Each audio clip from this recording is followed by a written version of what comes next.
നിനക്ക് സങ്കടമുണ്ടോ? അപ്പനെ പറ്റിയുള്ള കാര്യങ്ങളാണോ അമ്മ ചോദിക്കുന്നത്? അതെ, അതൊക്കെ സഹിക്കാൻ നിനക്ക് ബുദ്ധിമുട്ടാണെന്നറിയാം. ഭാഗ്യം കെട്ട അപ്പൻ. അതൊക്കെ എനിക്ക് പുതുമയായിരുന്നു. ഞാനതൊന്നും കാര്യമാക്കുന്നില്ല. എന്താ കാര്യമാക്കാത്തത്? എനിക്ക് അദ്ദേഹത്തോട് സഹതാപം മാത്രമേ ഉള്ളൂ. സഹതാപം മാത്രം? ഒരു ദുരന്ത നാടകമായിരുന്നു നിന്റെ അപ്പന്റെ ജീവിതം. ഓ, അപ്പൻ മടുത്തു. അപ്പനെ പറ്റി എനിക്കൊന്നും അറിഞ്ഞുകൂടാ. അയാൾ എനിക്ക് ഈ സുഖക്കേട് വരുത്തി വെച്ചു. അതല്ലാതെ മറ്റൊരോർമ്മയും എനിക്കില്ല. എത്ര കൊള്ളരുതാത്തവനാണെങ്കിലും ഒരു മകൻ അവന്റെ അപ്പനെ സ്നേഹിക്കേണ്ടതല്ലേ? സ്നേഹിക്കാൻ ഒരു കാരണം പോലും ഇല്ലാതിരിക്കുമ്പോഴോ, ഒരാളുമായി യാതൊരു പരിചയമില്ലാത്തപ്പോഴോ അപ്പൻ ആ പഴയ അന്ധവിശ്വാസത്തിൽ അമ്മ ഇപ്പോഴും വിശ്വസിക്കുന്നു. അതൊരു അന്ധവിശ്വാസമാണോ? നീ പറ. അതെ, അത് അമ്മയ്ക്കും അറിയാമല്ലോ. ലോകത്തിൽ പ്രചാരമുള്ള അനേകം വിശ്വാസങ്ങളിൽ ഒന്ന് മാത്രം. അതുകൊണ്ട് വിശ്വാസഭൂതങ്ങൾ. അതെ, അവയെ ഭൂതങ്ങൾ എന്ന് തന്നെ വിളിക്കാം. അപ്പോ ഒന്ന് ചോദിച്ചോട്ടെ, നീ എന്നെയും സ്നേഹിക്കുന്നില്ല അല്ലേ? അമ്മയെ എനിക്ക് പരിചയമുണ്ടല്ലോ. അതെ, പരിചയമുണ്ട്, അത്രേ ഉള്ളൂ. എന്നല്ല, അമ്മയ്ക്ക് എന്നോട് എത്ര സ്നേഹമുണ്ടെന്ന് എനിക്കറിയാം. അതിനെങ്കിലും എനിക്ക് നന്ദി വേണമല്ലോ. അതെ, ഇപ്പോൾ നിന്നെ വീട്ടിലേക്ക് വരാൻ പ്രേരിപ്പിച്ച ഈ സുഖക്കേടിനോട് എനിക്കും നന്ദിയുണ്ട്. നീ എന്റേതല്ലെന്ന് എനിക്ക് നല്ലതുപോലെ മനസ്സിലാകുന്നുണ്ട്. നിന്നെ എനിക്ക് എന്റെ സ്വന്തമാക്കി തീർത്തേ പറ്റൂ. അതെ അതെ, ഇതെല്ലാം വെറും വാക്കുകളാണ്. ജീവശ്വാസം നിലയ്ക്കുന്ന നേരം കൈവിരലുകളിൽ എണ്ണി തുടങ്ങിയ ഒരു രോഗിയാണ് ഞാനെന്ന സത്യം അമ്മ മറന്നു പോകുന്നു. ഞാൻ ക്ഷമയോടെ കാത്തിരിക്കാം. പക്ഷേ എന്റെ ഭയം, ആരാണത് ചെയ്യുന്നത്? അവൾ ഇവിടെ ഉണ്ടായിരുന്നെങ്കിൽ റജീനെ കൊണ്ടത് ചെയ്യിക്കാമായിരുന്നു. നീ പറയുന്നത് എനിക്ക് മനസ്സിലാകുന്നില്ലല്ലോ. എന്ത് ഭയം? നേരം അധികമായല്ലേ? നേരം വെളുക്കാറായി. അതാ മലമുകളിലൊക്കെ വെളിച്ചം കണ്ടു തുടങ്ങുന്നു. ആകാശം നന്നായി തെളിയുന്നുണ്ട്. അധികം താമസിയാതെ സൂര്യനെ കാണാം. സൂര്യനെ കാണാൻ കഴിയും, അതിലെനിക്ക് സന്തോഷമുണ്ട്. ഓ, എനിക്ക് ജീവിക്കുന്നതിനും സന്തോഷിക്കുന്നതിനും ഇനി എത്രയോ കാര്യങ്ങൾ. എനിക്കൊരു ജോലിയും ചെയ്യാൻ കഴിവില്ലെങ്കിൽ പോലും. വേദനിപ്പിക്കുന്ന കാര്യങ്ങളോർത്ത് നീ വിഷമിക്കരുത്. അധികം താമസിയാതെ നിനക്ക് ജോലിയൊക്കെ ചെയ്തു തുടങ്ങാൻ സാധിക്കും. വേദനിപ്പിക്കുന്ന വിചാരങ്ങളെയെല്ലാം അകറ്റാൻ അമ്മയ്ക്ക് കഴിഞ്ഞു. സന്തോഷമായി. അമ്മേ, ഒരു കാര്യം കൂടി എനിക്ക് സംസാരിക്കാനുണ്ട്. എന്താണ്? ഞാൻ പറയുന്നത് കേട്ട് അമ്മ പേടിക്കരുത്. ഞാൻ ചോദിക്കുന്നതൊന്നും അമ്മ നിഷേധിക്കുകയുമരുത്. ഞാൻ ഈ ലോകത്ത് ജീവിക്കുന്നത് നിനക്ക് വേണ്ടി മാത്രമാണ്. അമ്മ നിലവിളിക്കരുത്. അങ്ങനെ ചെയ്യില്ലെന്ന് എനിക്ക് വാക്കു തരൂ. ഞാൻ വാക്കു തരുന്നു. ശരി, ഈ ക്ഷീണവും ജോലി ചെയ്യാനുള്ള തളർച്ചയും അതൊന്നുമല്ല എന്റെ രോഗം. അതിവിടെയാണ്. എനിക്ക് സഹിക്കാൻ വയ്യ. അതെ, അതിവിടെയാണ്. ഇവിടെ കാത്തിരിക്കുകയാണ്. ഏതു നിമിഷവും പുറത്തു വരാം, ഏതു സമയത്തും.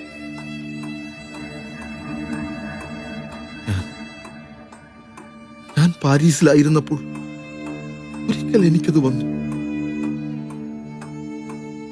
അത് മാറിയപ്പോൾ ഇനി വീണ്ടും വരാതിരിക്കില്ല എന്നാണ് ഡോക്ടർ പറഞ്ഞത്. വരുമെന്നും ആശയ്ക്ക് വഴിയുമില്ല എന്ന് അദ്ദേഹത്തിന് ഉറപ്പുണ്ട്. എന്റെ ദൈവമേ, കരയരുത്. പാരീസിലെ സുഖജീവിതം എനിക്ക് സമ്മാനിച്ചതല്ല ഇത്. ജന്മനാ തന്നെ എനിക്ക് കിട്ടിയ രോഗം. അമ്മ പറഞ്ഞില്ലേ, അപ്പൻ അരങ്ങൊഴിഞ്ഞ ആ ജീവിത നാടകത്തിലെ ദുരന്ത നായകനായ ഈ മകന് അപ്പൻ മിസ്റ്റർ ആൽവിങ് നൽകിയ സ്നേഹ സമ്മാനം.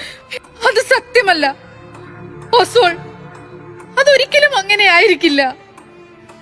ഇതൊരു സാധാരണ അസുഖമായിരുന്നെങ്കിൽ ആകുന്നിടത്തോളം കാലം ജീവിച്ചിരിക്കാൻ എനിക്ക് ആഗ്രഹിക്കാമായിരുന്നു.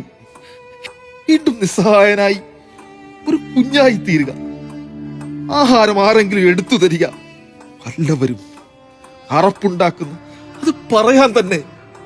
മോനെ, നിന്നെ നോക്കാൻ നിന്റെ അമ്മയുണ്ട്. ഇല്ല, പാടില്ല. അതാണ് എനിക്ക് വേണ്ടാത്തത്. ഈ ദയനീയ അവസ്ഥയിൽ വളരെ കാലം കിടന്ന് മൂത്തു നരകിക്കുക. ഡോക്ടർ പറഞ്ഞത് നിറമുള്ള, താലോലിക്കാൻ സുഖമുള്ള, മൃദുലവും ലോലവുമായ ഒരു ചെറു പൂവിതൾ പോൽ തലച്ചു മൃദുവായി തീരുന്നൊരവസ്ഥ. അമ്മേ, ഇത് കണ്ടോ? എന്താണത്? മോർഫിൻ. 12 ഗുളികകൾ ഞാൻ ശേഖരിച്ചു വെച്ചിട്ടുണ്ട്. ഇല്ല, ഇപ്പോൾ തരികയില്ല. അതിന് സമയമായിട്ടില്ല. അധിക കാലം ഞാൻ ജീവിച്ചിരിക്കയില്ല. ജീവിച്ചിരിക്കുക തന്നെ വേണം.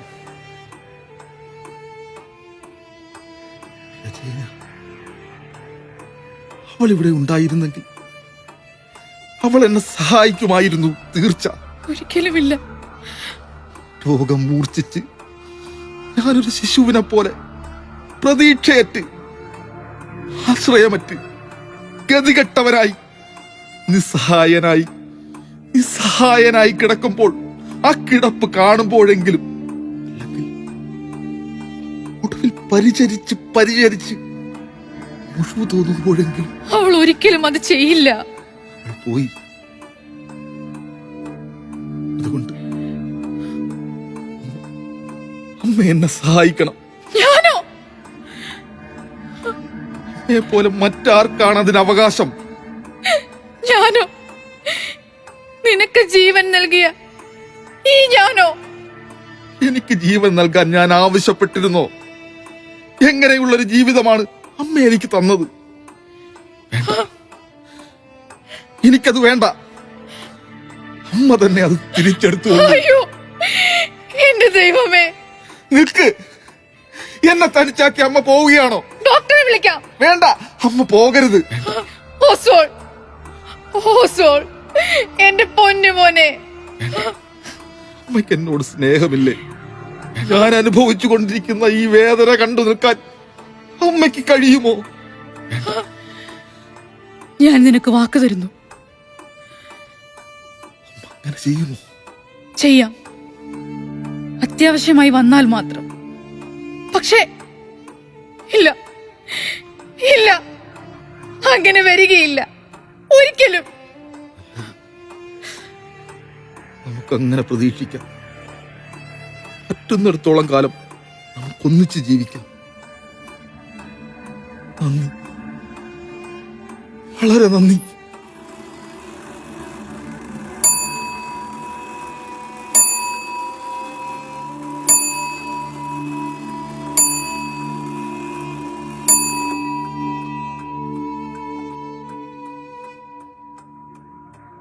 ഓസ്വാൾ,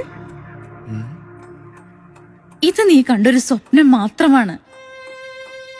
കണ്ടോ ഓസ്വാൾ, എത്ര നല്ലൊരു ദിവസമാണ് വരാൻ പോകുന്നത്. തെളിഞ്ഞ വെയിൽ, അകലെയുള്ള ഹിമവാഹിനികളും കൊടുമുടികളും സൂര്യപ്രകാശത്തിൽ തിളങ്ങുകയാണ്. അമ്മ എനിക്ക് ആ സൂര്യനെ പിടിച്ചു തരുമോ? നീ എന്താ പറഞ്ഞത്? ആ സൂര്യൻ. ഓസ്വാൾ, നിനക്ക് എന്താണ് മോനെ? ആ സൂര്യൻ. എന്താണിത്? ഓസ്വാൾ, അമ്മേ, നിനക്ക് എന്ത് പറ്റി?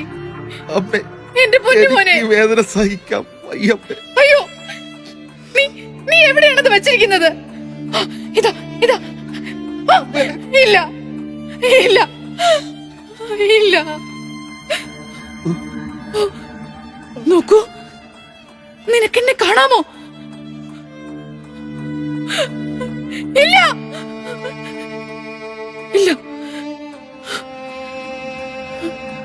ഇല്ല.